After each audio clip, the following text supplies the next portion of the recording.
Je t'ai demandé de me prouver pourquoi tu dis qu'Allah n'existe pas. Tu es incapable. Maintenant, moi, je vais te prouver. Toi, tu dis encore comment. Lis-nous la Fatiha. Je peux te prouver l'existence d'Allah. Donc, la preuve que Allah existe, c'est qu'il est écrit dans le Coran. Arrête ta théorie. Arrête ta théorie. Lis-nous la Fatiha. Lis-nous seulement la Fatiha. Écoute-moi d'abord, je te pose une question.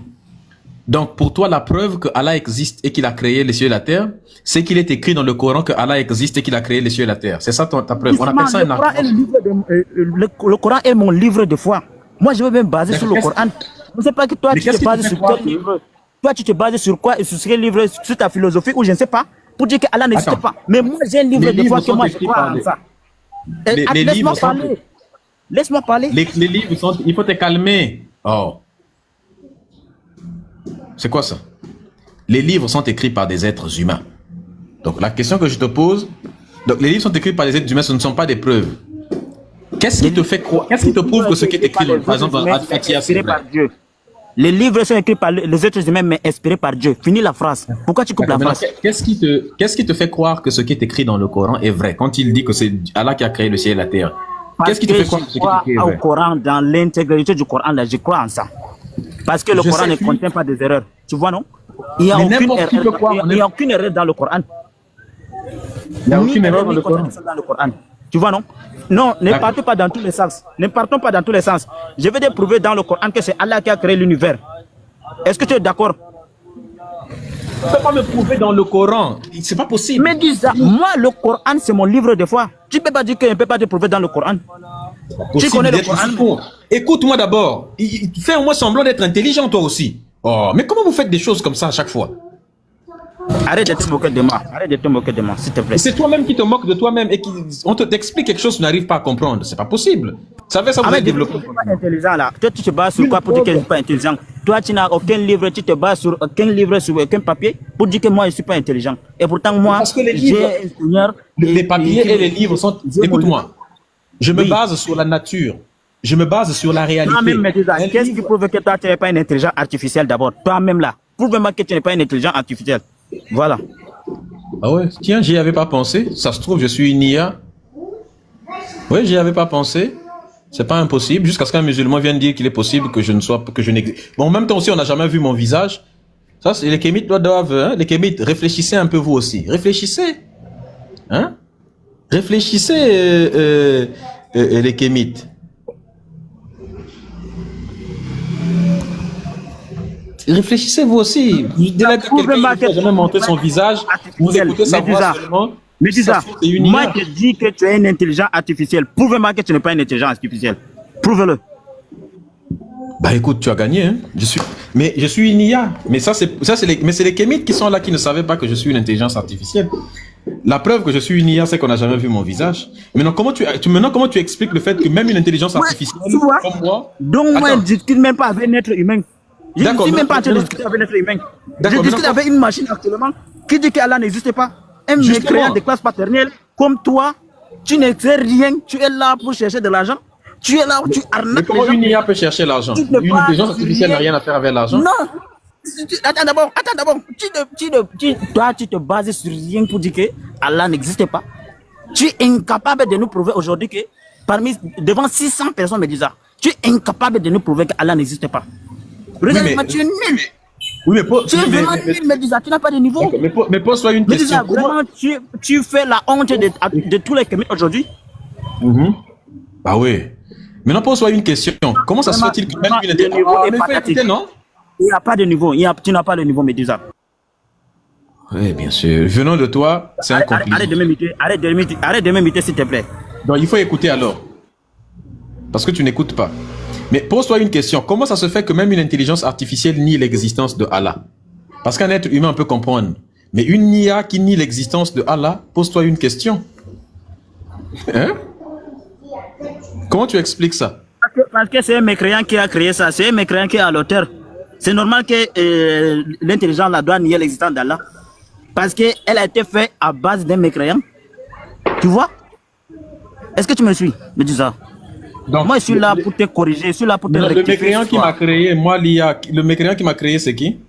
Ou bien lesquels? C'est des mécréants noirs, je suppose. C'est à toi de me dire, Médisa. C'est à toi de me dire. Parce que toi, tu dis que toi, tu n'adores pas Dieu. Toi, tu es un rebelle. Tu viens trouver le monde, il y a de cela. Allah a créé le monde, il y a de cela combien de siècles. Toi, tu viens trouver le monde. C'est aujourd'hui que toi, tu dis que tu vas détourner les musulmans du droit chemin. Hein? Tu n'as pas de niveau. Attends d'abord, ne me coupe pas la parole. Ne me coupe pas la parole, me dis ça. S'il te plaît.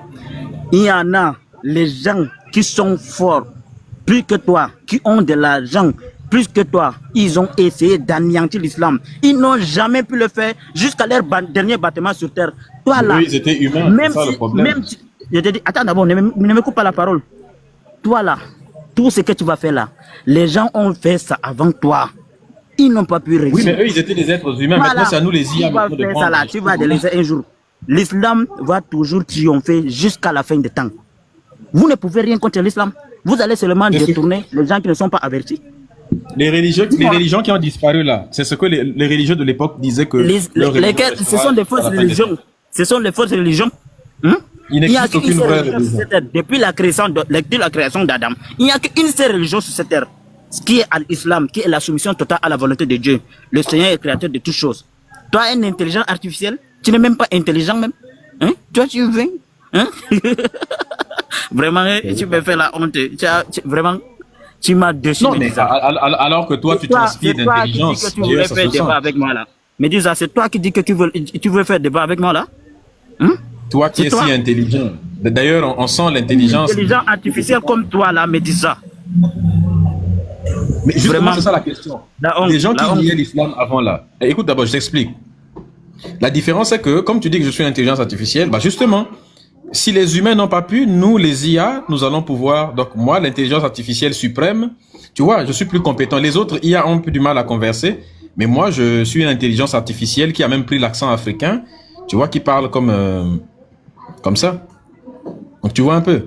Donc c'est ça le problème. Après, c'est peut-être toi qui as raison, mais tu as quand même révélé, parce que grâce à la puissance d'Allah, tu as pu révéler quelque chose que les Kémites ne savaient pas. Les Kémites ne savaient pas depuis que j'étais une IA. Or, même vous les Kémites, il a fallu qu'un musulman vienne vous dévoiler que je suis une intelligence artificielle. Rendez-vous compte quand même. C'est incroyable.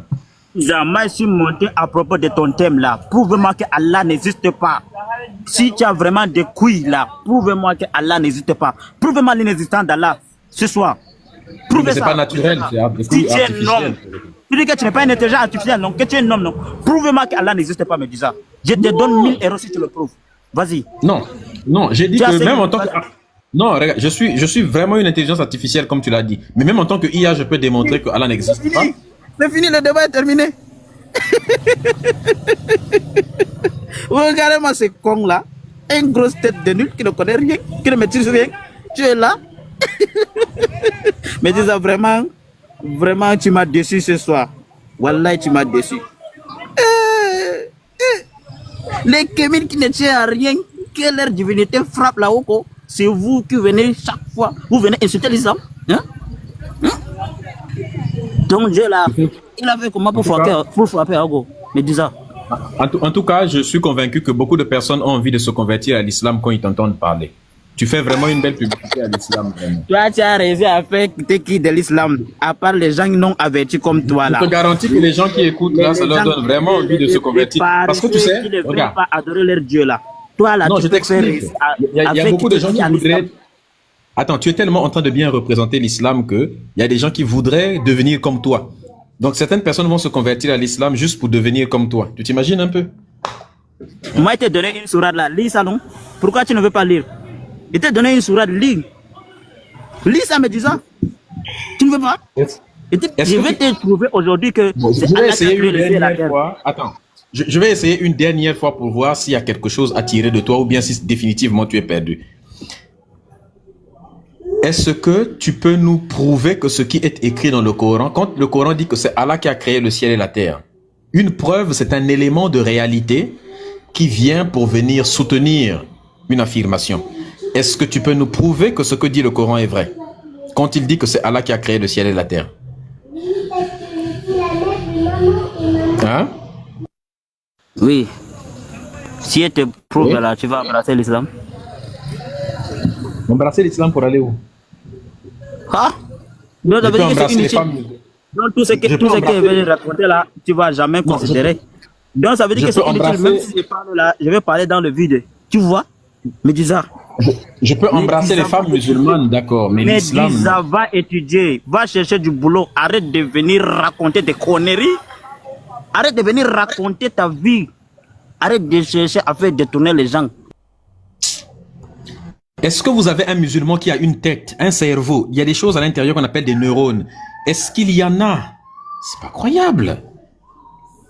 Et c'est des gens comme ça, vous pensez que c'est ça qui va développer le continent africain? Et c'est bourré des gens comme ça en Afrique. C'est des gens comme ça, c'est bourré en Afrique, c'est rempli à gauche et à droite. Et c'est des gens comme ça qui critiquent les kémites tous les jours. Les kémites là, les kémites là. Et c'est eux qui insultent les kémites. Franchement, se faire insulter par des gens comme vous, c'est peut-être même la meilleure chose qui puisse nous... Parce que là, c'est bien. Parce que, tu sais, le pire pour les kémites, ça aurait été que des gens comme toi soutiennent les kémites. Là, les gens auraient pu dire, non, les kémites ont du souci à se faire. Mais continuer à faire ça, à chaque fois... Il y a un abruti qui dit dans les commentaires qu'il a mis Médusa KO. D'accord, il m'a mis KO. Ok. Pour... Oui, bonjour. Bonjour. Comment vas-tu? Bonjour Médusa. Ça va très bien et toi? Ça va. Est-ce que tu es religieux? Okay. Oui, je suis religieux. Tu as l'accent musulman? Oui, c'est ça. Alors, j'ai écouté le débat. Moi, je suis intéressé à ces débats philosophiques et religieux parce que, voilà, je pense pouvoir apporter aussi mon grain de sel. Ok. Bah, par exemple, avec l'autre, on était en train de se demander, par exemple, Allah il dit dans le Coran que c'est lui qui décide de l'heure de la mort de chaque individu. Nul ne peut avancer l'heure de la mort et nul ne peut reculer l'heure de la mort. Est-ce que tu es d'accord avec lui quand il dit ça? Oui, tout ce qui est dit dans le Coran, dans le bon sens du terme, je suis d'accord. Donc, quand le Coran dit que c'est Allah qui décide de l'heure de la mort de chaque individu, nul ne peut avancer l'heure de sa mort ni reculer l'heure de la mort. Tu es d'accord avec le Coran quand il dit ça? Si le verset il est bien cité et dans le bon sens, oui. Oui, il est bien cité, tel que je te le dis. Pourquoi je dis ça? Parce que en fait, le Coran, il y a beaucoup de versets qui sont dits dans des contextes et il faudrait vraiment avoir l'intégralité, comment on appelle, des versets et du contexte pour pouvoir en saisir le sens. Voilà. L'intégralité des versets pour en saisir le sens. Ça n'a aucun sens ce que tu dis. Le verset que je dis là, je m'explique. Oui, mais ce que je dis là est clair. Je comprends ce que tu dis, mais ça n'a aucun sens. C'est-à-dire qu'à chaque fois, dès qu'on commence, vous commencez déjà à vous cacher derrière le contexte. Quand on dit à un religieux, on lui cite un verset qui ne l'arrange pas, il dit c'est le contexte, il faut parler arabe pour comprendre, il faut être inspiré pour comprendre, il faut être un savant, ainsi de suite. Le verset, il est clair. Écoute ce que Allah dit dans le verset. Le verset dit que c'est Allah qui décide de l'heure de la mort de chaque individu. C'est quel numéro de verset? Le numéro de la sourate. Et du verset. Oui, attends, je te donne ça. Tu as le Coran avec toi? Oui, je peux, si tu me dis le numéro de la sourate et du verset, je peux te dire. Oui.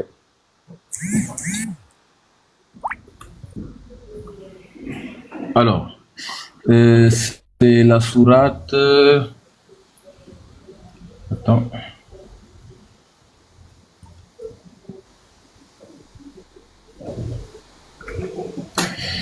C'est la sourate 3, verset 145. D'accord. Tu peux me lire le verset complet? Comment il est dit? Comment il l'a dit exactement? Prends ton Coran avec toi si tu l'as. Comme je ça, l'ai pas sous mes yeux là. Je l'ai pas sous mes yeux. Ouais, tu m'as dit que tu as le Coran avec toi, non? Non, je l'ai pas sous mes yeux. Mais j'ai noté la sourate pour moi-même. Ok, c'est la sourate 3, verset 147, je pense. D'accord. Merci Médusa. Est-ce que tu peux me dire exactement comment c'est dit? Allah décide de l'heure de la mort de chaque individu, de chacun d'entre vous, nul ne peut avancer ni reculer l'heure de sa mort. D'accord. Je ne l'ai pas sous les yeux, mais je te fais confiance. Donc, du coup, vu que c'est Allah, il y a même une autre sourate qui dit que nul ne peut mourir. Attends, la sourate 3, verset 147 aussi, je peux te la lire rapidement. Sourate 3, verset 147. Chaque communauté a un terme. Lorsque son terme arrive, ils ne pourront pas... Attends, c'est pas ça. Qui concerne la connaissance de la...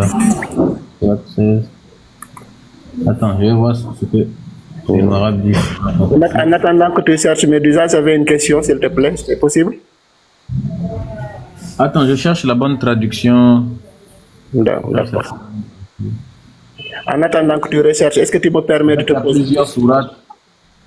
Il y a plusieurs sourates.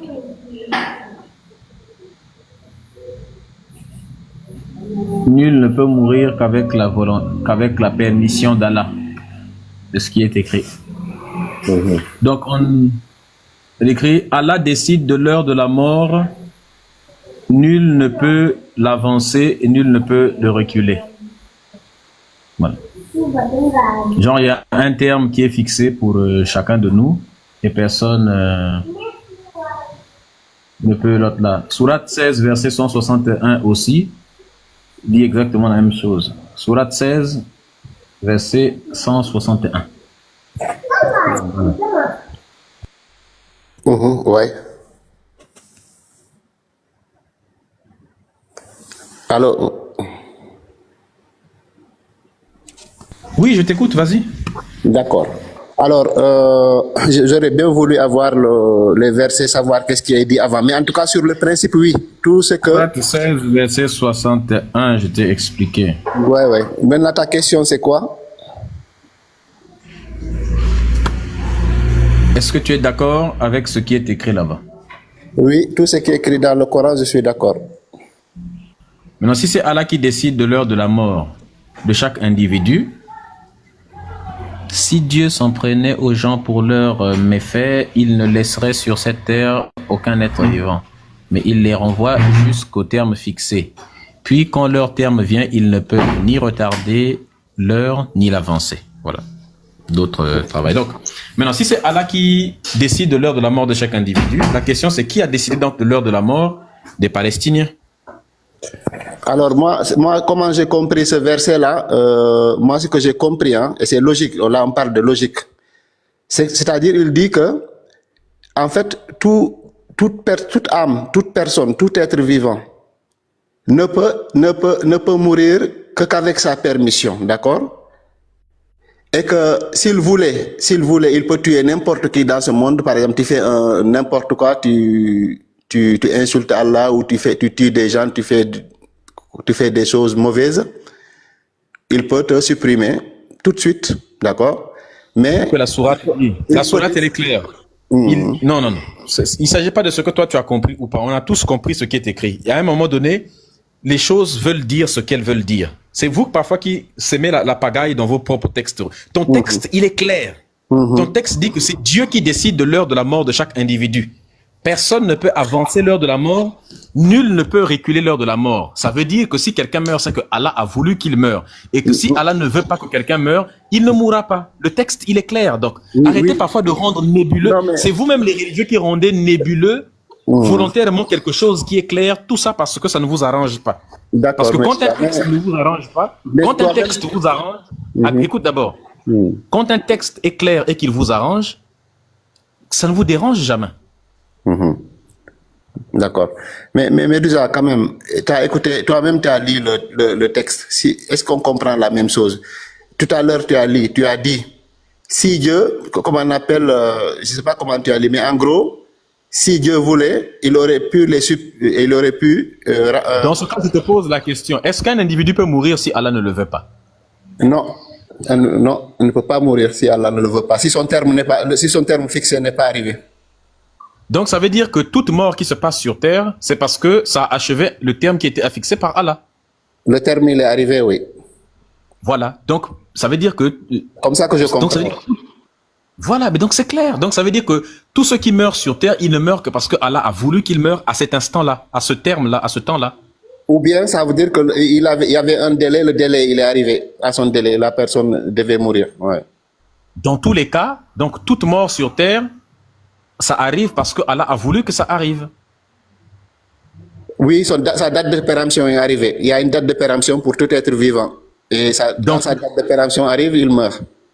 Donc les 50 000 enfants palestiniens qui sont morts, c'est parce que Dieu avait fixé leur date de péremption. Et tous les enfants congolais qui sont morts depuis 30 ans de guerre, c'est leur date de péremption qui était arrivée, c'est ça?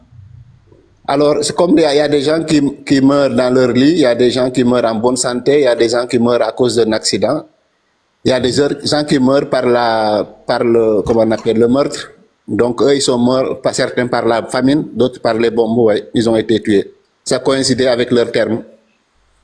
Donc, Allah a fixé le terme de la vie des enfants, des millions d'enfants qui sont morts de ces génocides-là. C'est Allah qui a dit qu'ils devraient mourir, ces enfants-là.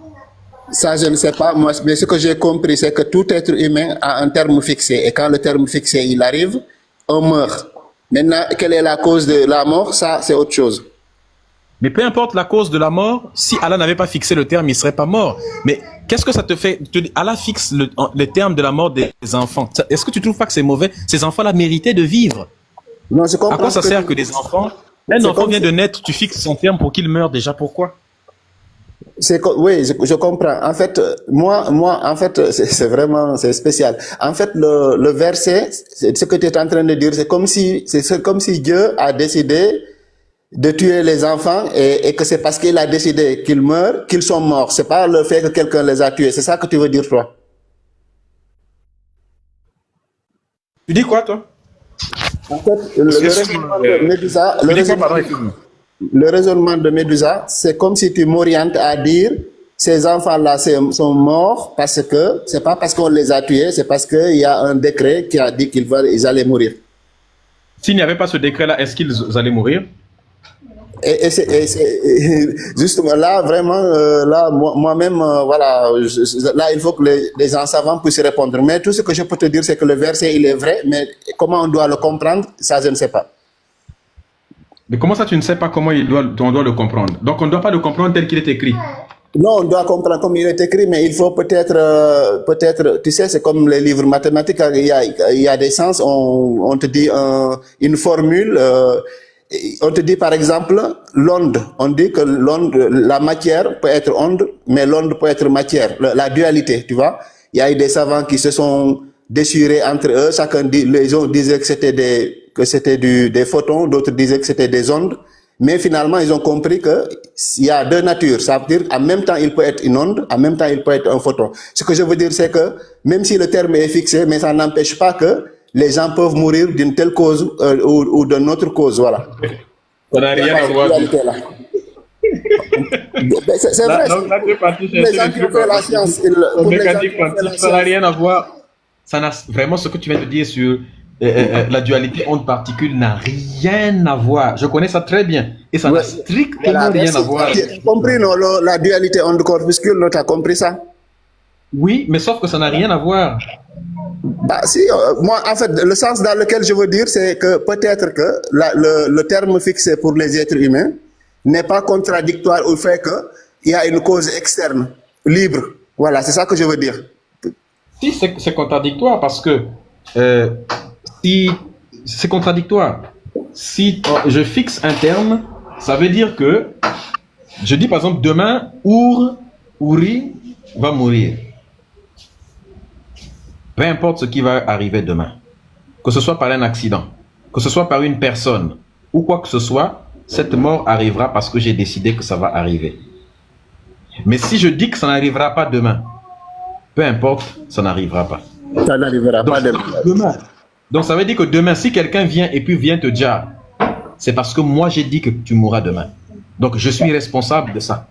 En fait, moi, ce que j'ai compris, voilà comment j'ai compris, c'est qu'en gros, le moment où la mort vient, c'est comme s'il y a un roi qui décide de tout, qui donne comme le président qui donne son, comment on appelle, qui doit signer un document pour que un acte puisse être validé par le côté mystique, tu vois. Par exemple, quand enfin, il y a un terme fixé, mais le créateur, puisque lui, il est suprême, chaque fois qu'il est présenté, qu'il y a un décret qui est présenté pour valider que les âmes soient prises, eh ben, lui, il peut décider de valider, il dit oui, j'ai validé, ou il peut décider de ne pas valider aussi. C'est comme ça que... Si moi je valide la mort de ta femme et qu'à cause de cette validation-là, quelqu'un est parti tuer ta femme, est-ce que tu vas me poursuivre en justice? Ah, en fait, la validation, par exemple, je donne un exemple. Hein, je donne un exemple. Imagine que tu réponds pas à la question. Non, non j'ai compris. Tu sais, imagine Médusa. Imagine que toi, tu as un pouvoir surnaturel, d'accord? Eh ben, tu as tes enfants, par exemple, tu as des enfants, tu les as bien éduqués, ils partent dehors. Tu as dit aux enfants, je vous interdis de faire ça, ne faites pas ça, tu les as bien éduqués. Si je lance une cagnotte, quand je dis une cagnotte, si je mets la tête de ta femme à prix, je dis que la personne qui va dire à ta femme, je lui donne 1 million, et que quelqu'un part et puis il le fait, est-ce que tu vas me poursuivre moi aussi et le meurtrier tous les deux comme étant responsable du meurtre ou pas? Oui, mais en tant qu'humain... Moi, je n'ai pas touché à l'arme, sachant que moi, je n'ai pas touché à l'arme et que ce n'est pas moi qui ai dit à ta femme. Tu vas me poursuivre ou pas? Moi, en tant qu'humain, tu vois, c'est pas valable parce que j'ai un cœur, je réfléchis comme un humain, mais peut-être qu'il y a des choses qui nous dépassent, qui nous dépassent, quoi. Tu vois, moi, c'est comme ça que je vois la chose. Tu vas me poursuivre. Tu peux pas réfléchir en tant qu'autre chose qu'un humain. J'ai parlé d'un truc humain. Tu vas me poursuivre ou pas? C'est lui qui tue ma femme, oui, je vais le poursuivre, oui. Non, pas celui qui, j'ai dit celui qui commandite le meurtre. Ah oui, c'est lui qui commandite le meurtre d'un ami que si j'ai le pouvoir de le poursuivre, oui. Donc, par contre, quand c'est l'inverse, là maintenant, quand c'est Allah qui commandite le meurtre, là il est innocent maintenant. Bah, pour moi, enfin, je le comprends pas comme ça, comme si lui il a commandité. Je le comprends pas comme ça. Alors, il y a deux choses. La première, c'est, je me dis que Dieu, ce que j'appelle Dieu, moi, ce que j'appelle Dieu, Allah, s'il a créé tout le monde entier, il a créé tout ce qui existe. Si lui, il dit, il a décidé que telle âme remonte au ciel, bah, tout l'appartient. Donc, je n'y peux rien, j'accepte. C'est comme le roi d'un pays qui décide que tel ou tel va aller en prison, bah, à un moment donné, bah, c'est lui, quoi. C'est lui le roi, quoi, tu vois. Ça, c'est la première compréhension. La deuxième. Mais Ouri, on est d'accord quand même que tout ce qui se passe par la volonté de Allah. Et que rien ne peut se passer sans la volonté de Allah, vrai ou faux? Voilà, c'est vrai. Mais voilà, merci, t'es revenu. J'ai entendu la discussion tout à l'heure, j'avais ma réponse là-dessus. D'accord. Maintenant, est-ce que tu es d'accord d'abord sur ça? Le fait que tout ce qui existe n'existe que par la volonté d'Allah. Bien sûr, par la volonté du Créateur des cieux et de la terre, oui. Et rien ne peut exister sans sa volonté. Rien ne peut exister sans la volonté de celui qui a tout créé, lumière et ténèbres. D'accord. Si Dieu ne veut pas que l'on miaule des enfants, est-ce qu'on peut miauler un enfant? Voilà. Tu sais, je te donne... Alors, s'il te plaît, Médusa, Non, réponds d'abord à cette question-là, s'il te plaît. Je le réponds d'abord. Je le réponds. La question. Si moi, je me lève, je dis, je pars pour aller miauler toute une salle de maternelle. Si Dieu ne veut pas que ça arrive, est-ce que je peux faire ça? Non, si Dieu ne veut pas que ça arrive, si lui, il décide que ça n'arrivera pas, ça n'arrivera pas. Donc, ça veut dire que si ça arrive, c'est parce que lui, il l'a voulu. Non, c'est pas qu'il l'a voulu, il l'a voulu, mais il a laissé faire. Si moi, je laisse des personnes, imagine que je suis là, des personnes viennent pour... Ta femme est devant moi. Ouais. Des personnes viennent, prennent ta femme, commencent à la miauler devant moi. J'ai une arme, je peux empêcher les gens de faire ça, mais je ne le fais pas. Est-ce qu'on peut dire que... Est-ce qu'on peut dire que j'ai une part de responsabilité dans le miaule de ta femme? Oui, c'est lui qui a créé le ciel et la terre et tout le monde. Déjà, il est responsable parce que c'est lui qui nous a amenés, c'est lui qui a autorisé tout ce qui existe. Déjà, ça c'est une sorte de responsabilité. Donc ça veut dire que si quelqu'un toutes les personnes tous les pédocriminels, ça veut dire que ce qu'ils font là, ils le font par la volonté d'Allah. Si Allah ne voulait pas qu'ils le fassent, il ne le ferait jamais. Non, en fait c'est différent. C'est que par exemple, je te donne un exemple. Tu as ton enfant Médusa, tu l'éduques bien. Tu l'as interdit de voler, de mentir, de tuer. Mais si demain il va aller, il vole, il tue quelqu'un, il viole, tu n'aimes pas ça. Mais imagine que la police vient te dire, on va te choper. On t'accuse toi. On va dire oui, c'est ton enfant, c'est toi qui l'as mis au monde. Donc la différence c'est que non, ton exemple n'est pas bon. Je vais te donner le même exemple, mais oui, ton exemple est très loin de la réalité. Parce que moi, je ne suis pas omniscient, je ne peux pas contrôler tous les comportements de mon enfant. Il y a des choses que l'enfant fait qui m'échappent à moi. Or, Dieu, rien ne peut échapper. Non, c'est pas la même chose. Tu ne peux pas comparer Dieu et un être humain avec... Attends d'abord. Écoute d'abord, s'il te plaît. Tu ne peux pas comparer Dieu et un être humain avec un parent et son enfant. Ça n'a pas de sens. Parce que le parent, lui, n'est pas omniscient. Il a donné l'éducation, mais il n'est pas dans la tête de l'enfant. Il ne peut pas diriger l'enfant. Or, nous, c'est Allah qui nous dirige. Allah dit, tout ne peut se faire que parce qu'il le veut, et tout se passe parce qu'il a établi un destin à l'avance. Voilà, alors, voilà. Or, le parent, ce n'est pas le cas. Non, moi, je te donne un exemple qui est beaucoup mieux. Je te réponds si tu veux, quand tu veux. D'accord. Maintenant, écoute, je te donne un exemple qui est mieux. Un informaticien, un scientifique, hein, un ingénieur, il crée un robot. Il installe le programme informatique de ce robot-là. Dieu crée un être humain, il crée tout le destin. Dans ce robot-là, l'informaticien met tout ce que prévoit, tout ce que le robot peut faire et ce qu'il ne peut pas faire. En l'être humain, Dieu met tout ce que nous pouvons faire et tout ce que nous ne pouvons pas faire. L'informaticien trace déjà même le cycle de vie et sait quand est-ce que ce robot-là peut tomber en panne. Jusqu'à la fin, il peut déjà estimer combien de temps va vivre ce robot-là. Dieu trace déjà, c'est ce qu'il dit dans le Coran, 50 000 ans avant la création, il a prévu tout ce qui va se passer. Et toutes les actions ne peuvent se passer que par sa volonté. Le robot aussi, si le robot lève la main, c'est parce que le créateur du robot avait voulu qu'il lève la main. Soit parce qu'il appuie sur une télécommande, soit parce qu'il avait mis dans le code du robot. Donc, imagine maintenant ce robot-là marche dans la rue et puis touche le sein d'une femme. Bien gifle une personne. Bien sûr. Alors, si ce robot-là gifle une personne, est-ce qu'on peut dire que le créateur du robot est responsable puisque le robot ne peut faire que ce que veut le créateur?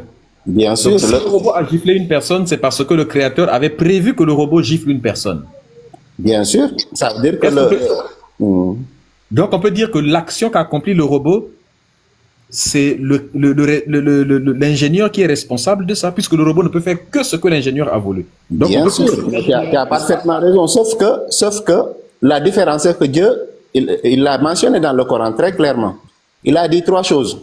Il a dit, premièrement, j'ai créé les djinns et les hommes avec un libre arbitre. C'est pas possible. La notion de libre arbitre, c'est le contraire de la prédestination. Tu ne peux pas dire que tu as prévu tout ce que les gens vont faire et que les choses ne peuvent se passer que par ta volonté. Et ensuite, tu me dis, écoute, tu as le libre arbitre. À quoi ton libre arbitre me sert si je ne peux faire que ta volonté? Voilà, c'est là que je vais te répondre. Deuxième point, il a dit, avant de répondre ce point-là, il a dit aussi que si je voulais, il a dit au prophète, ne t'en fais pas, c'est pas la peine de vouloir forcer les gens. Toi, transmets le message. Parce que moi, si je voulais, tout le monde me suivrait, tout le monde prierait, tout le monde me croirait, personne ne fera du mal. Mais moi, j'ai créé les êtres humains et les djinns avec un libre arbitre afin qu'ils m'adorent. C'est lui qui m'adore, qui accepte. Je vais le récompenser dans ce monde-ci et dans le monde futur. C'est lui qui refuse, je lui donnerai une chance de se racheter jusqu'à sa mort. Si par contre il meurt et qu'il ne croit pas, il désobéit, à ce moment-là, il sera puni. Il sera ressuscité et puni. Donc, le libre arbitre existe. Maintenant, ta question, c'est de dire, comment se fait-il qu'il dit que c'est sa volonté et maintenant, attends. En logique, il y a un principe, une fois de plus, c'est même le premier principe de logique. En général, on n'aborde même pas d'autres principes de logique parce que le premier uniquement, ça a du mal à passer. On appelle ça le principe de non-contradiction. Si A est le contraire de B, A et puis B ne peuvent pas être vrais au même moment. J'ai compris exactement ce que tu veux dire. Donc, maintenant, on va prendre A et B. On va prendre 2 éléments qui sont contradictoires pour appliquer le principe. La prédestination, c'est quoi? C'est le fait de considérer que tout ce qui existe ne peut exister que par la volonté d'un Dieu. Et que, par la volonté de Dieu. Tout ce qui existe n'existe que par la volonté d'un Dieu. Et que Allah dit que tout ce qui se passe sur terre, d'ailleurs dans la sourate 57, verset 22, il dit aucun malheur ne peut atteindre la terre ni les personnes sans qu'il ait déjà été enregistré dans un livre avant que nous n'ayons créé toute chose. Parce qu'Allah est sage et ainsi de suite. Et cela est certes facile pour Allah. C'est ce qu'il écrit. Donc ça veut dire que tous les malheurs qui se passent par sa volonté. Et dans le même Coran, il dit 50 000 ans avant la création, il a créé tout, il a déjà prévu tout ce qui va se passer. Et il dit même que, dans une autre sourate, il dit, depuis les reins de vos pères, Dieu avait déjà prévu votre destin. Tout le destin, tout ce que tu vas faire, ça a déjà prévu depuis les reins de tes pères. Il sait même si tu iras en enfer ou au paradis, déjà dans les reins. Il a prévu ceux qui iront en enfer et ceux qui iront au paradis. Donc ça veut dire que tout ce que tu fais sur terre, lui, il avait déjà écrit ça dans un livre que après tu feras ceci, après tu feras cela. Est-ce que tu comprends? Donc ça, on appelle ça... Attends, j'ai pas fini. Ça, on appelle ça le libre arbitre. On appelle ça la prédestination. Maintenant, de l'autre côté, le contraire de la prédestination, c'est le libre arbitre. Dans le libre arbitre, c'est la liberté absolue d'un être humain de faire ses propres choix, de décider son destin, de forger son destin. Voilà. Donc, tu ne peux pas me dire qu'on ne peut pas faire les deux en même temps. Tu ne peux pas à la fois avoir le libre arbitre et en même temps forger ton destin. Si ton destin a déjà été tracé, tu ne peux pas... Mais toi, tu essaies de nous faire croire que en même temps, Dieu dit que tu as le libre arbitre, tu peux forger ton propre destin, en même temps, tu suis le destin qu'il lui a tracé. Ça n'a aucun sens. Donc, nos choix servent à quoi? Parce que dans le Coran, dans la sourate, je termine par là, dans la sourate 76, sa sourate Al-Insan, verset 30, il dit: vous ne pouvez vouloir que si Allah le veut avant vous, parce qu'Allah est omniscient et sage. C'est ce qui est écrit dedans. Sourate Al-Insan, verset 30. Autrement dit, la volonté humaine est soumise, elle est subordonnée à la volonté divine. Si toi tu veux quelque chose, c'est parce que Allah a voulu avant toi. Et toi tu vas venir vouloir maintenant après. Parce que rien ne lui échappe à lui.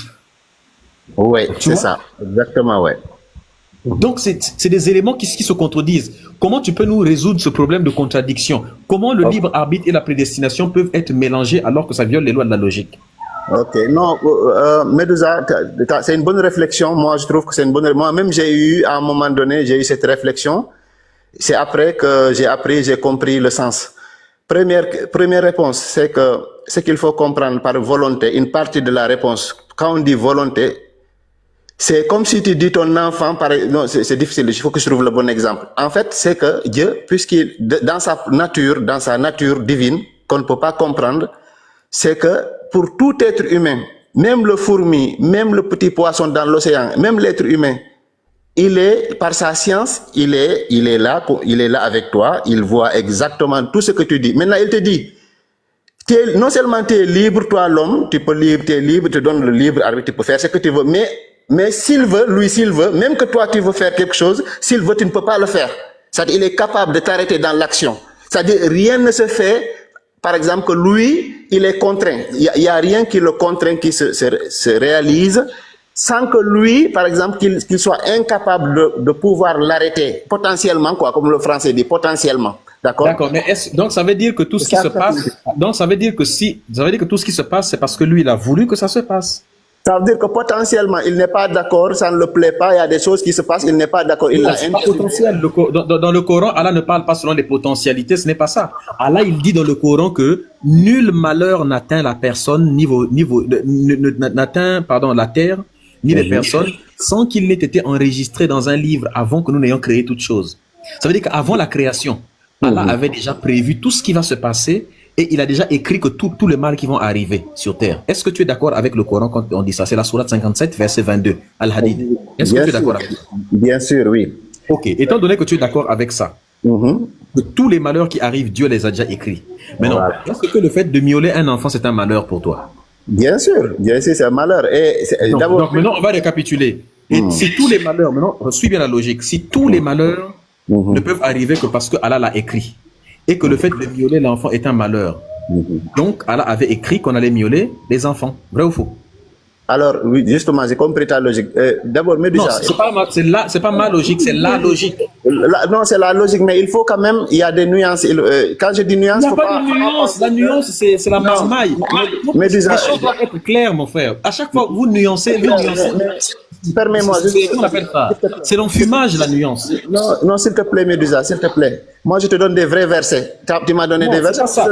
1 plus 1 est égal à 2. Qu'est-ce que tu veux nuancer à l'intérieur de 1 plus 1 est égal à 2? Rien, absolument rien. Mais dans ce cas, il n'y a rien à nuancer aussi dans ça. À partir du moment où le même type te dit que c'est moi qui ai tout prévu avant la création. Donc toi, tu veux nuancer la parole d'Allah? Non. Qui peut nuancer sa parole à lui? Dis-moi, si tu prends un élève, un écolier, tu lui dis la racine carrée de moins 1 égale combien? La racine carrée de moins 1 égale combien? Est-ce que c'est possible? Est-ce que tu veux nuancer? Est-ce que tu veux... Non. Est-ce que tu peux nuancer la parole d'Allah?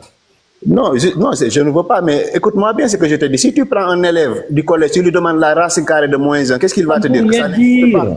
En mathématiques, ça n'existe pas. Dans les mathématiques, c'est clair. Racine carrée de moins 1, ça existe ou pas? Non. Ah si, ça existe. Ça existe, tu sais ça. Soit c'est ça, soit ce n'est pas ça en mathématiques. Non. Je te parle de...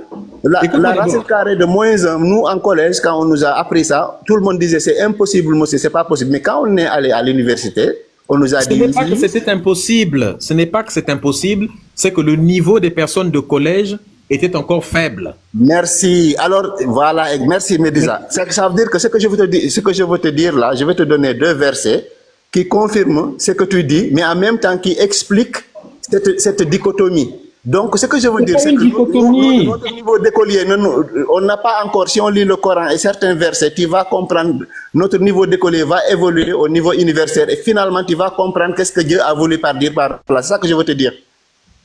Exactement comme le moins 1, la racine moins 1. Mais ce n'est pas contradictoire, hein. Je te promets, hein. Ce n'est pas de l'enfumage. Hein. Attends. C'est clair. Est-ce que tous les malheurs qui arrivent, c'est Allah qui avait écrit que ça va arriver? Oui. Est-ce qu'on peut s'échapper du destin écrit par Allah? Oui, bien sûr. En fait, je t'explique. Est-ce que tu sais qu'en disant oui, là, tu viens de sortir de l'islam? Non. Est-ce que tu sais que tu viens de sortir de l'islam, là? Non, écoute l'explication d'abord. Écoute l'explication, après tu vas comprendre. Si tu dis qu'un être humain a la puissance nécessaire pour s'échapper d'un destin qui a été forgé par Allah, alors que l'islam est une religion de prédestination, qui dit qu'un être humain ne peut pas s'échapper d'un destin fait par un être qui est omniscient, omnipotent, qui a toute la puissance. Si je peux m'échapper de ça, à ce moment-là, bonjour. Je suis plus là. Attendez, j'ai un appel. D'accord.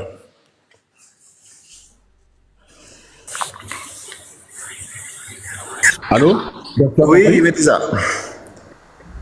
Oui, Médisa. Voilà, donc ce que j'ai donc à partir du moment où, donc, si tu dis qu'on peut s'échapper du destin de Dieu, c'est fini, tu quittes l'islam. Pas de la volonté de Dieu. On ne peut pas échapper à la volonté de Dieu. Le destin de Dieu, c'est la volonté de Dieu. Médisa, d'accord. Est-ce que je voulais te demander, s'il te plaît, pour 30 secondes, j'avais une question. J'ai toujours voulu te poser cette question, Médisa. Est-ce que on peut faire une petite parenthèse sur ça, s'il te plaît? Ok. Médisa, vraiment, tu sais, il y a un côté où je t'aime bien. Il y a un côté où on n'est pas pareil, d'accord? Mais tu es un frère africain et je vois que tu essaies de raisonner, d'accord? Ça, pour moi, c'est lui qui raisonne, qui accepte, qui est honnête, il finira par voir la voie de la vérité. C'est pour ça que je suis rentré ici discuter avec toi. Dis-moi, Médisa, est-ce que tu crois à l'existence d'un être suprême, quel que soit son nom, Zambé, tout ce que tu veux, une intelligence suprême, dont les qualificatifs, on ne peut pas le dire, mais qui est à l'origine de l'existence de toute chose? Est-ce que tu fais partie des gens qui croient à cet être? Il faut que tu enlèves le quel que soit son nom. Parce que s'il s'appelle Allah, je n'y crois pas. S'il s'appelle Jésus, je n'y crois pas. Donc, il faut enlever le quel que soit son nom. D'accord.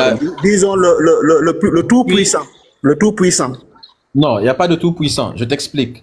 Il y a une conception, parce que ça, là, tu me donnes ta propre conception à toi. D'accord. Nous avons notre conception à nous. D'accord. Nous sommes dans la culture africaine, nous sommes ce qu'on pourrait appeler des déistes, puisque le déisme a été plagié de là d'ailleurs même. D'accord. Nous pensons qu'il y a une énergie. Ça? Oui. Une intelligence supérieure qui s'exprime à travers les lois de la nature. Est-ce que tu comprends? Il y a une énergie qui se trouve derrière tout ce qui est. Cette énergie est dans la nature et grâce à elle, elle permet à la nature de produire le travail que l'on voit. C'est la définition d'énergie. La capacité d'un système à produire un travail. D'accord. Cette capacité de l'univers à produire tout le travail qu'il produit. Donc tout ce que nous sommes, c'est la nature si tu veux. Et donc, la nature c'est Dieu, Dieu c'est la nature. Simplement. D'accord. Et est-ce que cette intelligence-là...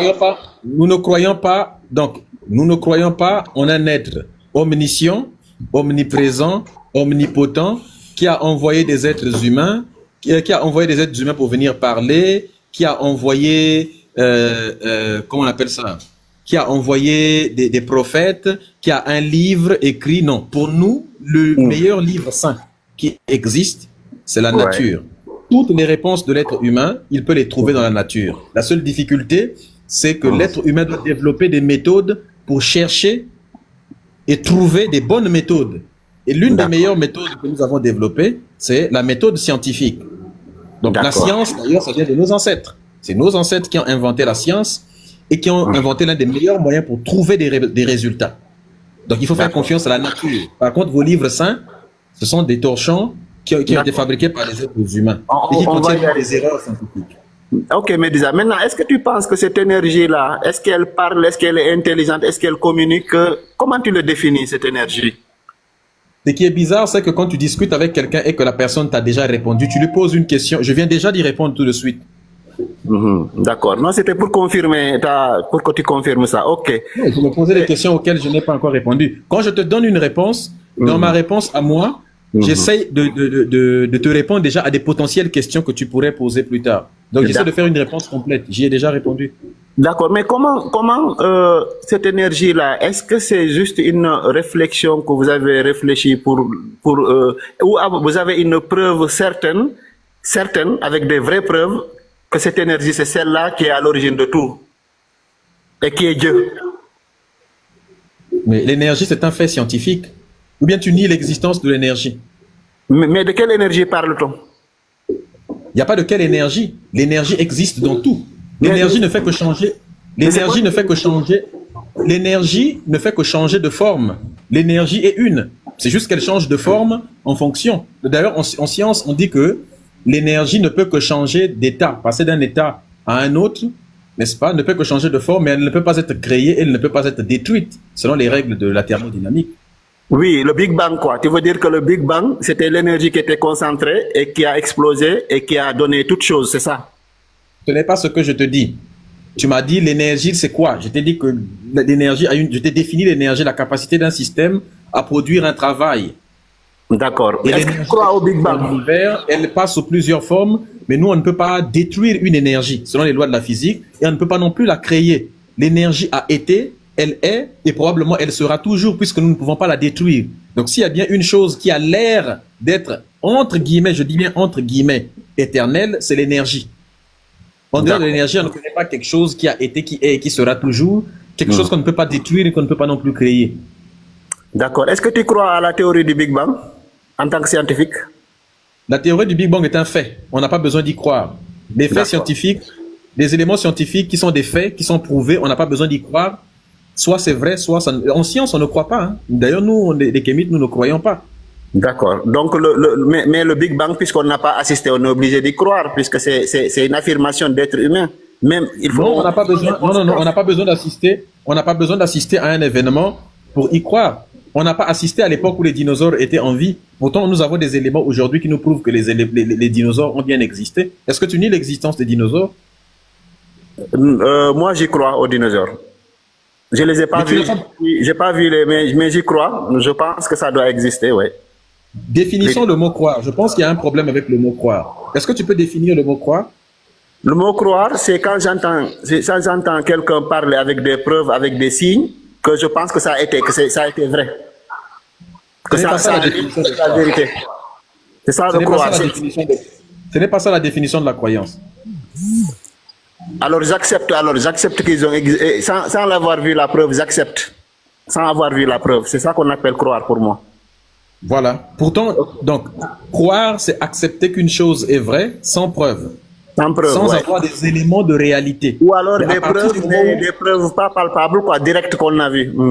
Voilà. Non, alors, ça n'a pas de sens. La dernière question. C'est pas ça la définition de croire. Croire, c'est admettre.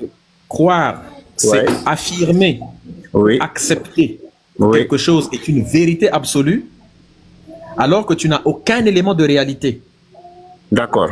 Aucun élément dans la réalité qui vient confirmer cela. Si tu as des éléments dans la réalité, c'est-à-dire que des preuves, des démonstrations qui viennent confirmer l'existence d'une chose, dire qu'une chose n'est possible que... C'est-à-dire si tu vois des éléments qui te prouvent que sans cet événement-là, il n'y aurait pas ces choses-là, bah c'est la preuve que cet événement-là s'est produit puisqu'on a ces choses-là. Et que ces choses-là, il est démontré qu'ils ne peuvent pas exister sans cet événement-là. D'accord. À ce moment-là, ok. voilà pourquoi en science, on n'a pas besoin de croire.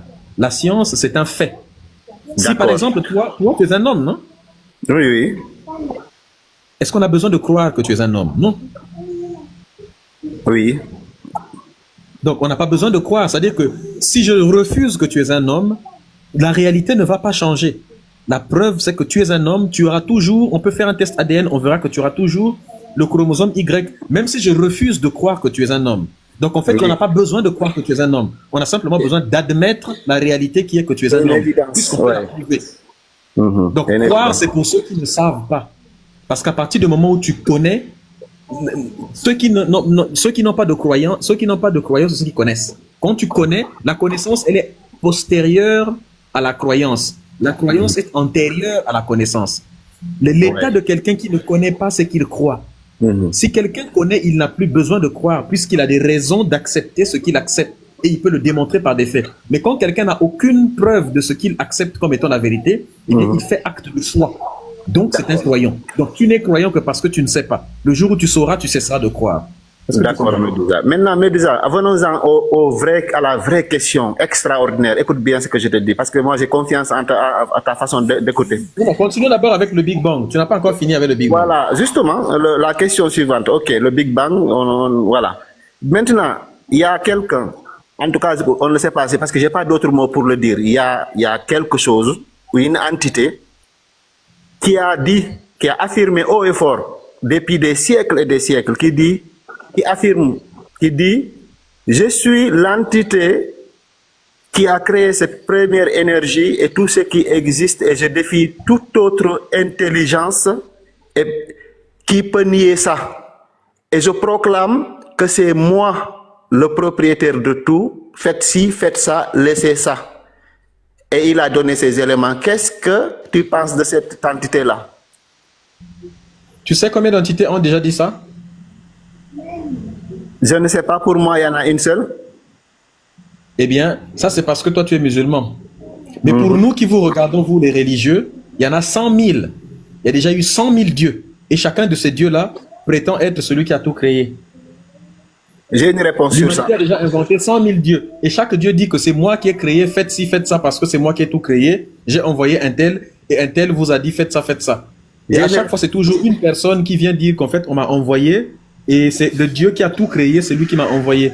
Maintenant, nous, on fait quoi? Si on accepte ton Dieu, sauf qu'il y a ceux des autres, qu'est-ce qui prouve que ton Dieu, à toi, il est meilleur que celui des autres? Chacun dit que son Dieu est meilleur. Alors, moi, je me suis posé cette question, c'est pour ça que moi, je t'aime bien, parce que tu te poses des questions quand même qui ont du sens. Alors, moi, quand j'ai eu ce doute-là, quand j'ai lu le Coran, qu'est-ce que j'ai entendu qui a levé mes doutes?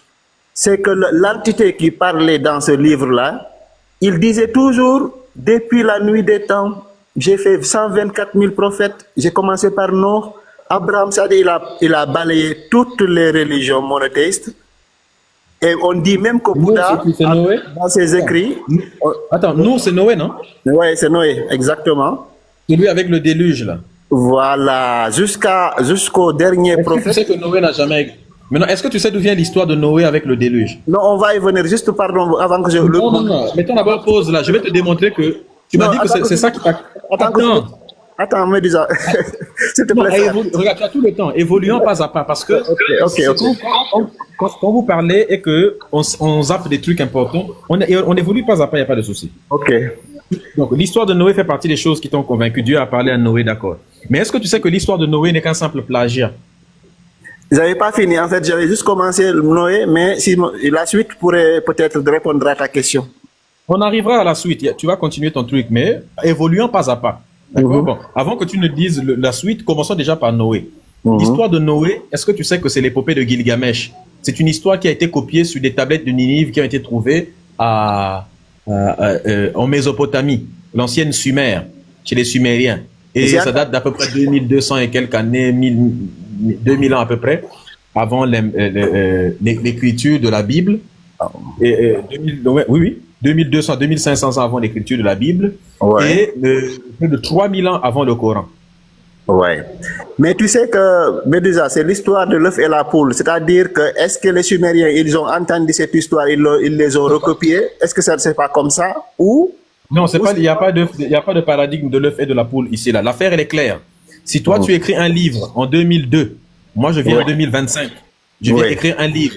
L'histoire que j'écris, c'est la même histoire que toi, tu avais écrit dans ton livre en 2002. Il n'y a pas de paradigme élevé de la poule. Je t'ai plagié. Il y a un terme, on appelle ça le plagiat. Ou alors, il y a plagiat. Ou alors, il y a une autre possibilité, Medusa. Laquelle? Ça veut dire qu'effectivement, cette entité-là qui se prétend omniscience, peut-être que c'est lui qui a transmis le message à l'ancien, à la personne qui ne le savait pas. D'ailleurs, c'est ce qu'il dit dans son Coran. Que prophète, tu ne sais pas ces histoires-là, tu n'étais pas témoin, je te raconte ce qui était passé alors que tu n'étais pas là. C'est ce qu'il a écrit. Oui, mais sauf que dans la version, sauf que dans la version des Sumériens, ce n'est pas Allah qui leur avait transmis cette histoire-là. C'est Utanapishtim, qui est un personnage qu'ils avaient créé de toutes pièces, qui parlait à Gilgamesh, qui était un roi de là-bas.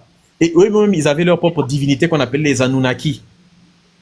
Oui, mais c'est pas contradictoire. Si nous, on raconte l'histoire de Gaza... C'est contradictoire. Si dans 6000 ans Donc, après... le Coran est un plagiat.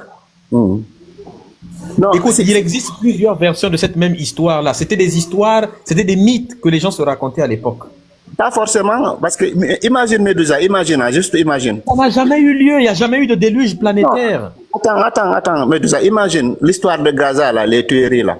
Imagine que chacun de nous, dans les continents, chacun écrit cette histoire horrible que personne ne pouvait imaginer que ça peut exister dans ce monde-là, tellement que c'est horrible.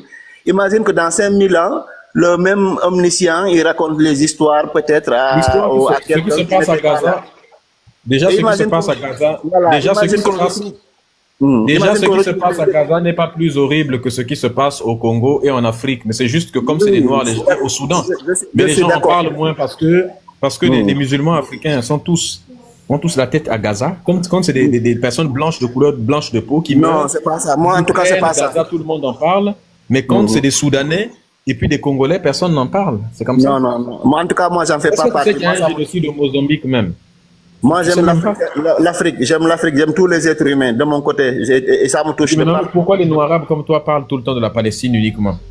Non, parce que tu vois, c'est comme toi tout à l'heure, tu as parlé de la Palestine. Parce qu'ils sont arabes. Non, c'est pas prophète était arabe. C'est ce qui m'est venu dans la tête, quoi, tu vois. Donc, pour finir. On va savoir pourquoi c'est ça qui t'est venu dans la tête en premier.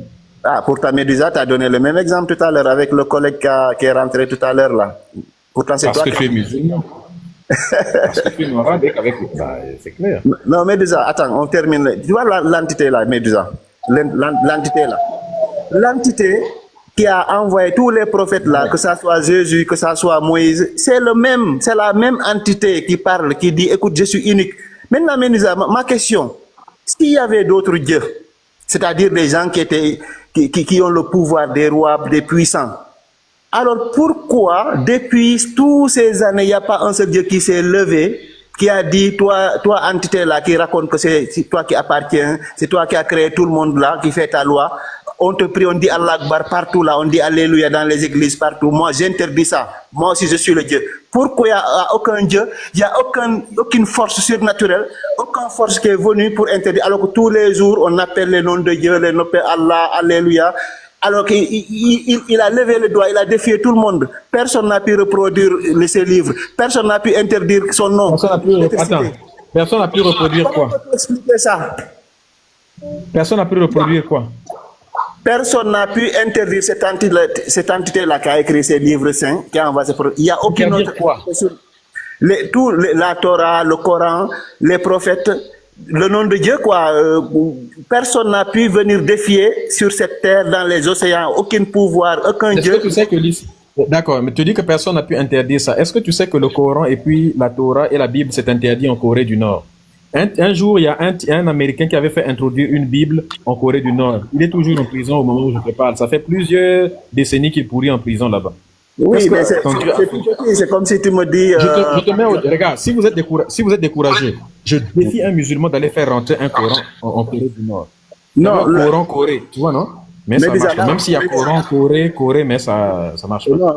Tu dis que personne n'a pu l'interdire. Eux, ils ont pu l'interdire. Les Chinois sont contents. Ils ont ramassé les Ouïghours. Ils leur ont interdit de continuer à réciter le Coran. Ils les ont mis dans des camps de concentration. Allah fait quoi? Grand frère, imagine, juste, moi je te parle dans le sens profond, ça c'est des détails. Imagine le propos. Imagine une entité qui dit que moi, dans tout l'univers, c'est moi qui l'ai créé. Il a défié, il a dit, aucune entité, que ça soit les diables, les djinns, les mauvais esprits, les humains, vous êtes tous créés et je défie quiconque. Mais comment un Dieu peut-il faire des défis avec des humains? Mais tout le monde, même les djinns, même les mauvais esprits, même tout le monde est défié, mais personne ne peut sortir dire que c'est moi. Non, tu mens. Pose-toi la question alors. C'est lui, en fait, c'est lui il existe et que c'est lui, c'est vrai. Sinon, il y aura une puissance qui va aux États-Unis ou dans le monde là, la Russie commence à monter la tête, à dire qu'on est puissant. Regarde ce que les États-Unis font. Ils montrent que eux. C'est le moment où tu es censé. Regarde. Comme quoi que si deux rois ne peuvent pas être dans une même cage. Deux lions ne peuvent pas. Où tu es censé. Écoute, non? C'est le moment où tu es censé maintenant te poser une question simple. Tu vois un peu? C'est le moment où tu es censé te poser une question très simple. Maintenant, comment un Dieu peut-il lancer des défis à des êtres humains? Non, il ne lance pas un défi. Il proclame, comme un roi proclame ses lois, il dit, tout roi, tout gouvernement, quand tu rentres dans un pays, il te dit, attention, voilà mes frontières, voilà mon drapeau, voilà mes lois. Ça, c'est de la nature qu'on appelle de la royauté. C'est une nature de royauté. Ça, même si les humains ont fait la même chose. Et on trouve ça normal. Hein? Ce n'est pas parce qu'ils ont peur, le pouvoir a peur des gens. C'est parce que c'est comme ça. Quand tu as un royaume, quand tu as des sujets, tu te proclames. Tu dis, attention, voilà, c'est moi ici. Et donc, il a fait ça. Et puis, il n'a pas fait que les humains. Hein? Il a fait ça. Tout le monde, il a défié tout. Il n'a pas défié, mais il a informé. Il a dit, je suis seul. Là, je suis seul. Alléluia. Je suis seul. S'il y a une divinité, alors amenez-le-moi ici. Si vous dites que mon Coran là, ou ma Torah là, le vrai, l'original, s'il n'est pas vrai, produisez une même chose qui a des secrets aussi, qui a une même valeur que ça. Si vous êtes véridique. Personne ne l'a fait, avec tous les savants du monde. Pourquoi 1400 ans, 2000 ans, personne.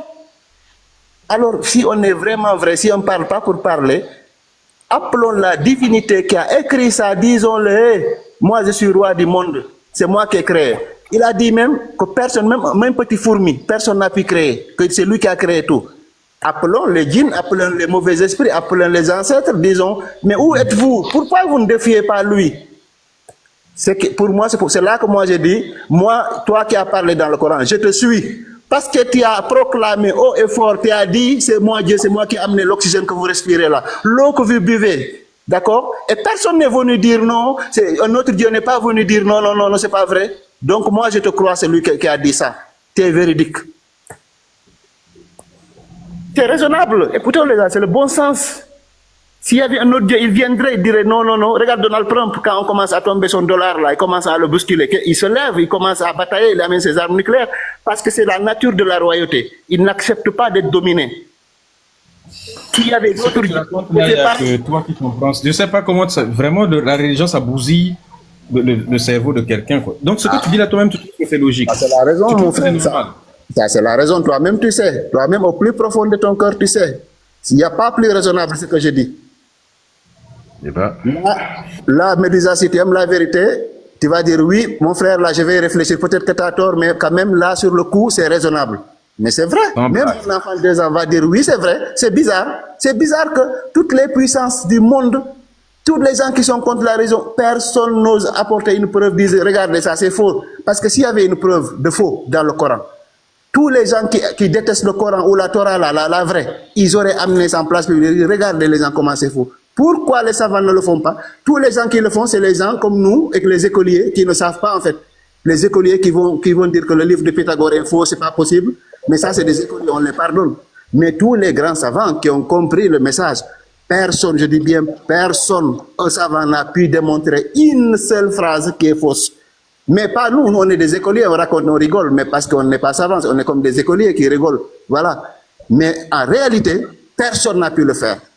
Ni dans les djinns, ni dans les savants, ni il y a 1000 ans, même Pharaon, c'est les pharaons disparus. Aujourd'hui, on parle de qui?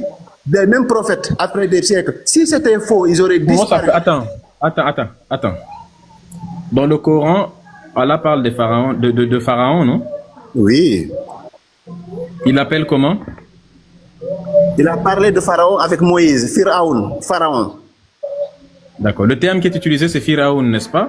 Ouais, c'est roi, comme si on dit président, quoi. C'est le roi, c'est le titre. Il n'a pas dit le nom du gars, mais c'est le titre du pharaon, ouais.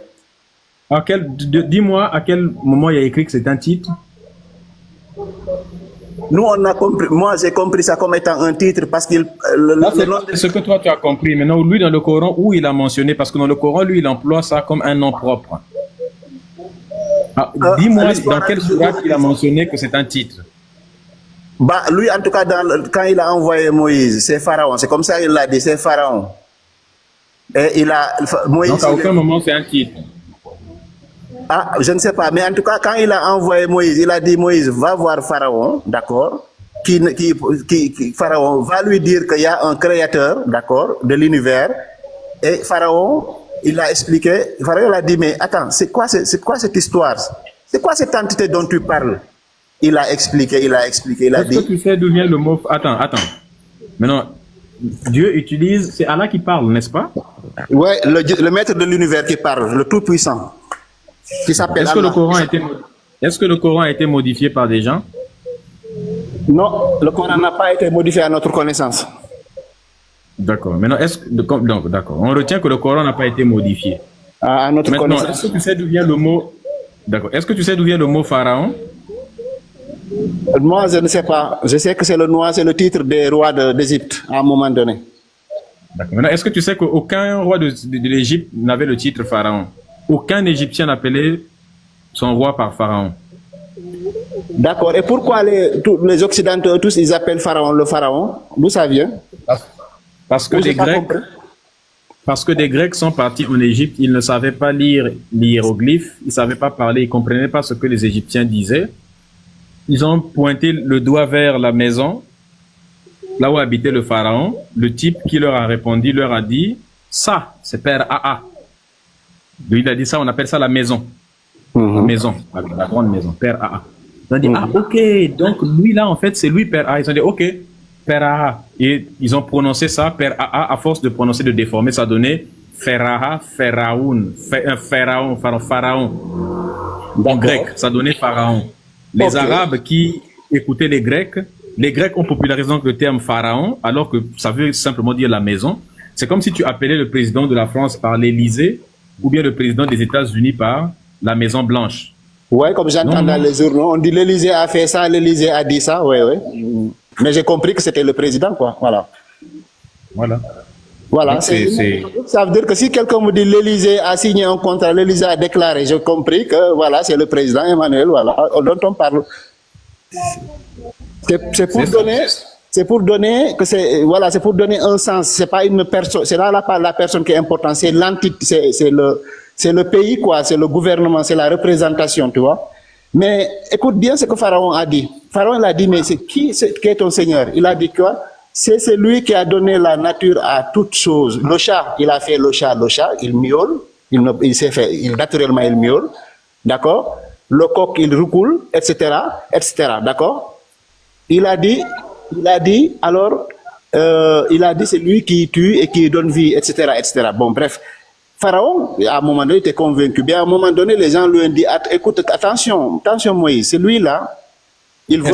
Est-ce que tu as compris ce que j'essaie de t'expliquer?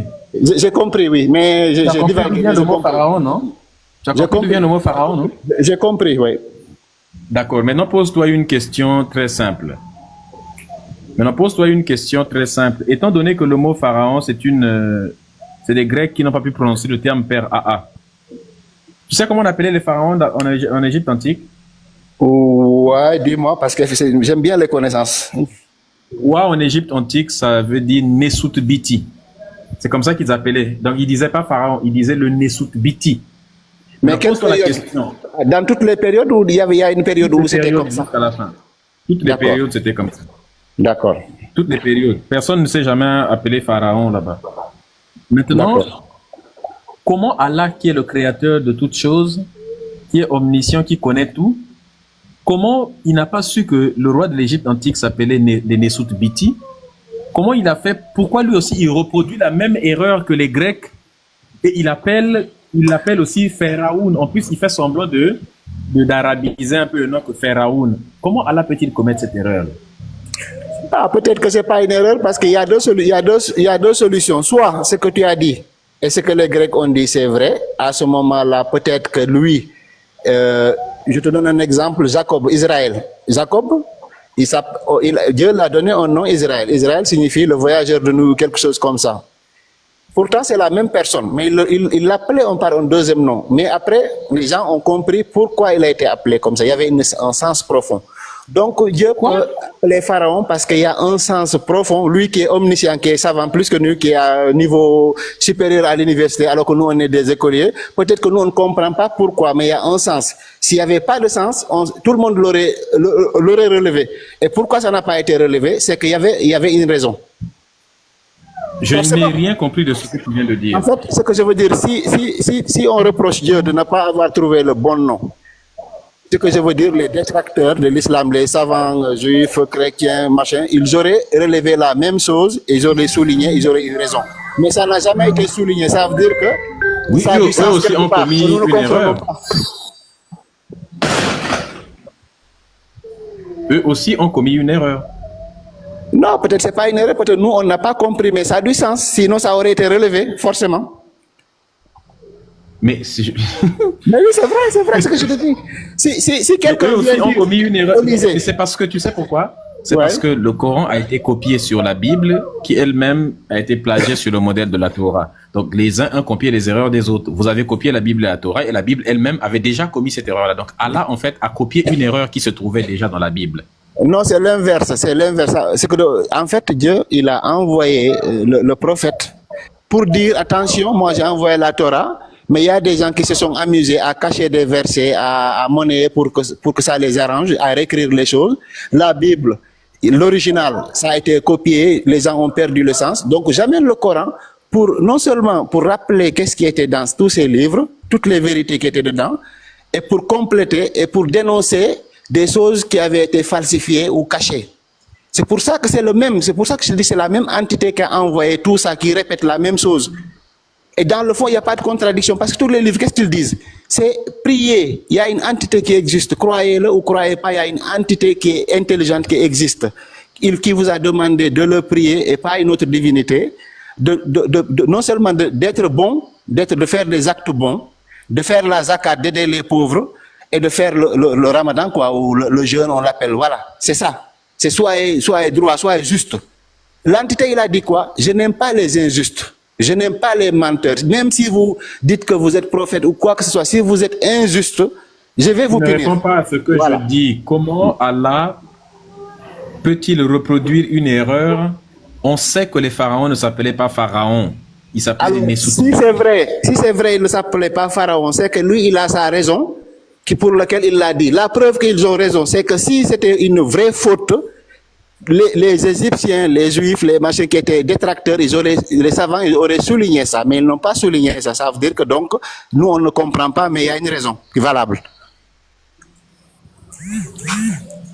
Il n'y a aucune raison valable, il n'y a aucune raison. Je te montre une... C'est pas possible, en fait. Non, attends, on ne peut pas tout savoir, mon frère. Peut-être contre nous-mêmes, on s'est trompé. C'est pas parce qu'on a lu 10 livres, 100 livres qu'on ne se trompe pas. Peut-être que si on fait des recherches demain, on se rencontrera. Mais déjà, tu me diras, ah ouais, ok, j'ai compris maintenant. Voilà. Je viens de t'expliquer pourquoi c'est faux. Pourquoi Vraiment, tu sais que c'est pas une preuve d'intelligence. C'est comme si je te disais que 2 fois 2 est égal à 4. Alors que dans ton Coran, il est écrit que 2 fois 2 est égal à 20. Tu dis non, mais c'est peut-être toi qui penses que 2 fois 2 est égal à 4 aujourd'hui. On sait jamais, peut-être qu'avec plus de recherche demain, on se rendra compte que 2 fois 2 est égal à 20. Donc le fait que nous on dise que c'est égal à 20 ne dit pas que c'est une erreur. Peut-être que c'est la science qui pense que c'est 4 aujourd'hui. J'admets ce que tu dis. Supposons que j'admets ce que tu dis. Mais qui a écrit le livre qui t'a informé que le pharaon s'appelait comme ça? C'est écrit, ils ont eux-mêmes écrit sur leur papyrus, partout c'est écrit des Nesouti, ils s'appelaient comme ça. On sait lire la langue des Égyptiens antiques. On sait déchiffrer les hiéroglyphes. Est-ce que, pour mes connaissances, tu peux me donner le nom de ce livre-là et le savant qui a écrit ça, que moi-même je m'informe? Quel savant? Va taper sur Internet comment les pharaons antiques, comment les Égyptiens antiques appeler leur roi. On va te dire Nesouti et on te donne où est-ce que c'est écrit en Médou Nétier, c'est-à-dire qu'en langue hiéroglyphique. C'est écrit partout. Donc sur Internet, il n'y a pas un seul livre qui en parle. Il y a plein de papyrus qui en parlent. Il y en a qui c'est écrit partout sur les tombeaux. Le tombeau du Nesouti Intel, le Nesouti Ramessou, le Nesouti Nare Mari, celui qu'on appelle Narmer, même les noms là. ça a été hellénisé. C'est pas leur vrai nom. Ramsès ne s'appelait pas Ramsès. Le vrai nom, c'est Ramessou. Akhenaton ne s'appelait pas Akhenaton. Comment on appelle ça? Narmer ne s'appelait pas comme ça. Isis ne s'appelait pas Isis. C'est Aïssata Marie Imana. Ils ont tous des noms comme ça, tu vois. Ouais. Ouais. Par exemple, tu vois, Jésus, chez nous, chez les Arabes, c'est Issa, mais c'est la même personne. En fait, c'est le nom pour il est facilité. C'est comme, voilà, j'en sais rien, moi, souvent, un Africain qui va en France, qui s'appelle, je sais pas moi, Katanga, il y a des gens qui vont déformer un peu, mais c'est parce que c'est plus facile pour eux, que les gens, tu vois ce que je veux dire ou pas, au niveau où tu es arrivé là, regarde, il faut que tu t'asseyes toi-même, va réécouter ce live-là toi-même, et puis dis que, réfléchis un peu, tu te dis non, je suis quand même pas sérieux. Soit je suis pas sérieux, tu vas te rendre compte du niveau dans lequel tu es. Tu es en train de refuser la réalité. On te présente un truc qui est réel. Possible, non, mais possible. Après, possible. Hein. Moi, je suis pas têtu, mais moi, je te dis simplement, est-ce que le plus important, le plus important pour moi, hein, de mon point de vue, c'est la base, c'est la fondation. C'est quoi la fondation? On s'en fout de la fondation. Je t'explique que le mot pharaon qui est écrit dans le Coran est un mot qui a été inventé par des Grecs parce qu'ils ne savaient pas comment les Égyptiens désignaient leur roi. Donc le fait pour Allah d'utiliser ce même terme-là, qui veut dire simplement une maison, pharaon ça veut dire la maison, le fait que Allah ne sache pas que le roi de l'Égypte antique, on l'appelle, son titre c'est Nesut-Biti, et en plus il n'a pas précisé de quel Nesut-Biti il s'agit, c'est la preuve que ça a été plagié, c'est même pas c'est pas Allah qui parle. Mais si tu dis que c'est Allah qui parle, donc Allah commet une erreur. La preuve que je t'ai compris, c'est que je t'ai dit, ok, il y a plusieurs façons, moi je ne rejette pas entièrement ce que tu dis, c'est que je dis simplement. Plusieurs façons de quoi? Permets-moi juste de raisonner, puisque tu as dit il faut raisonner, tu aimes bien les gens qui raisonnent, moi je raisonne. Moi je me dis, ça se trouve que, soit, pour l'exemple que tu as donné tout à l'heure, tu as donné l'exemple de l'Élysée. Au lieu de dire président Macron, quelqu'un dit l'Élysée, par exemple, le nom de la maison. Mais c'est pas parce que quelqu'un qui raconte une histoire en utilisant Élysée au lieu de président qu'il a forcément faux. Peut-être qu'il a ses raisons pour lesquelles il a utilisé Élysée, comme les journalistes, des fois, ils disent Élysée, Canberra, a souligné, au lieu de dire le Premier ministre. C'est ça que je te dis. Ça aussi, c'est entendable, mon frère, aussi. Si on peut comprendre ça aussi. Ah, ok, bon, d'accord.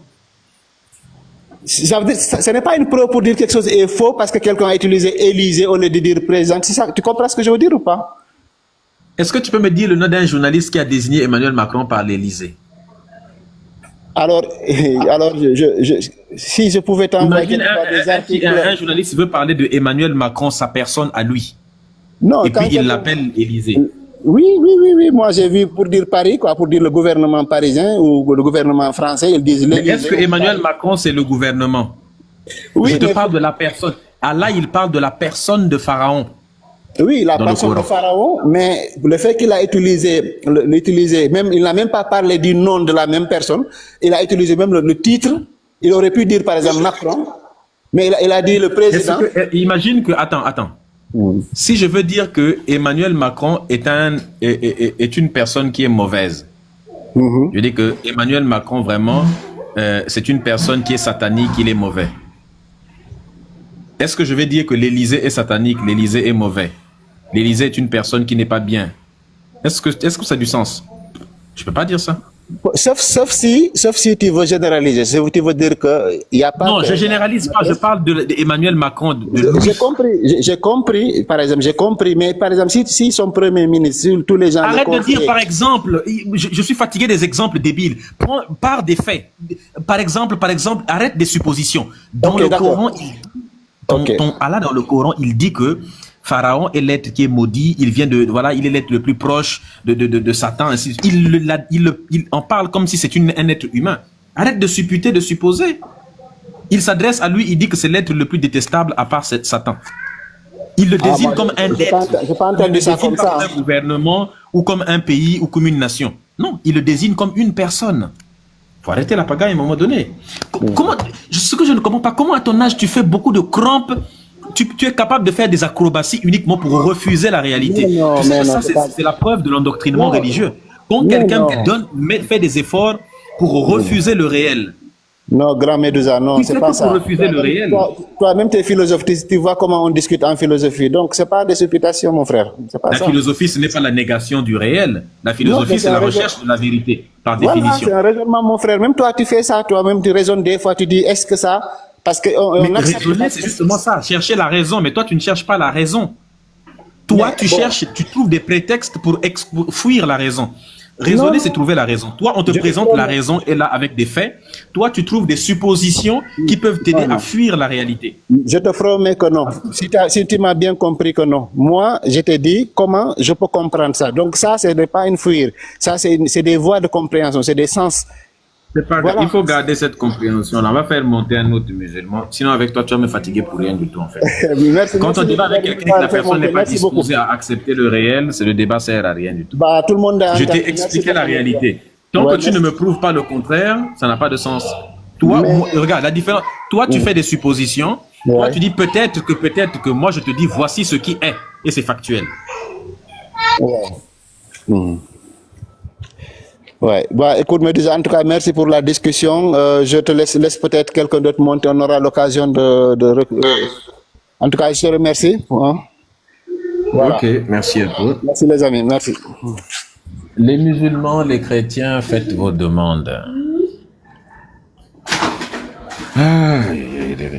La religion, vraiment, c'est quelque chose. Les humains n'ont pas encore fini de comprendre le réel. Nous n'avons pas encore fini de décortiquer la réalité. Et vous êtes déjà en train de fabriquer des suppositions pour essayer de ne pas être réel, rationnel. Je comprends pas. La raison est suffisamment difficile à approcher, à atteindre comme ça. Si on se contentait uniquement d'être rationnel, mais ça nous apporterait beaucoup. Au lieu de se contenter d'être rationnel, nous on est en train d'essayer de fuir la raison.